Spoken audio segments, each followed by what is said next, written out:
test. This is a test of the live broadcast. I just wanted to say um, nothing in particular. I'll say a few things. I think Ivanka Trump will be president. She might switch her name for the presidency back to the name Trump. So her name will be Ivanka Trump, not whatever her husband is, Kushner. And she will win easily, and she'll probably become president before an election. The elections for 2020 are iffy. That's how unstable our world is. It may or may not happen. And the Cortez lady from New York, who is going to be sworn in, I talked about her before. She's a communist, and she hates America a lot. I mean, she's just a die-hard Marxist. She's a cultural Marxist, and she just doesn't care. And they want to put her on the ticket eventually. The people are supporting her. So she was eased into this job, and she's going to get the microphone at CNN, MSNBC all the time. As I told you before, she will fade quickly, all right? But this is the thing. They want to make her VP, knock off the president a few years from now, maybe a couple of years, and she becomes this mad dog, cultural Marxist president. Well, one thing is, someone asked, is she a tranny? Which is, in her case, would be someone who's born a male and through surgery and testosterone changed herself into, no, the other way around, excuse me, estrogen. So she was born a man, and she did surgical and chemicals and medicines to make herself female, all right? And it's just crazy. But there's a tradition, and it has to do with, this is a form of black magic. You put a tranny out there. For example, it's even more bizarre. Of the top 20 actresses for the last 2 years, I doubt half are trannies. It's really a big thing, and it will come out this year. More and more people are talking about it. One is, no one, a rational person, really can't get their head around it, the whole topic. And but once you understand, they can manipulate you through these techniques and maintain control of your consciousness. It's one technique to keep you from your Christ conscious awareness. And they just have so many of these, and they layered it on. Now, it does many other things. I don't want to get bogged down in that. And I just wanted to put it out there that it is happening.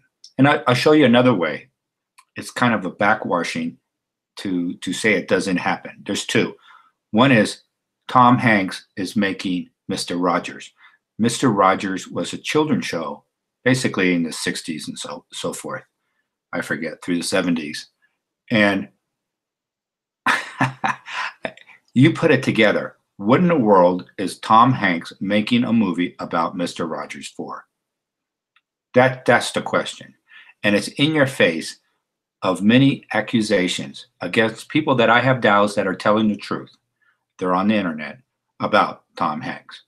So part of it is they're showing you how powerful they are. There's nothing you can do.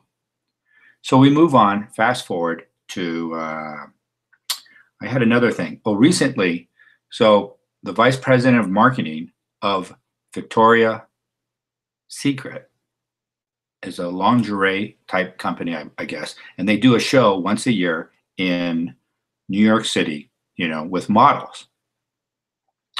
And he said in an interview before this year's, we will never have a tranny in the lineup of models at a Victoria's Secret show. All right. He's saying that. And this is really bizarre. And then people attacked him, the far left and things, the cultural Marxists. They say, well, you have to have a tranny if they want to be in your show. But the people who watch the show aren't interested in trannies. The secret here that makes it real bizarre is that, in fact, the manager knows that half the women or models in the show are in fact trannies. These are people who surgically altered and chemically altered themselves, like Bruce Jenner is now Catelyn. So, see, they're making you a hypocrite by, let's say, if you're a young man, you lust after these models, when in fact they are, see what they're doing? They're changing your gender. They're twisting it. They're turning everything around. And that goes back to Aleister Crowley and his World of the World. So that's all I'm going to say for this now. I think I said enough outrageous things for one time. And it's going to change. They are not in control. Christ light is in control. Buddha light, the highest lights of the universe, are in control. So no matter how these people who try to control our lives, they are not in control. All right. And we assert our freedom, all of us, by watching shows like this and changing our thinking. And it doesn't, now we understand. I'm not here to say, oh, I don't believe in something. I understand it could happen. I explored it. I put it in a shoebox up on the top shelf. I'm not going to camp out my consciousness with this idea, no matter how far it is. And in fact, it is true. Thank you. Bye-bye.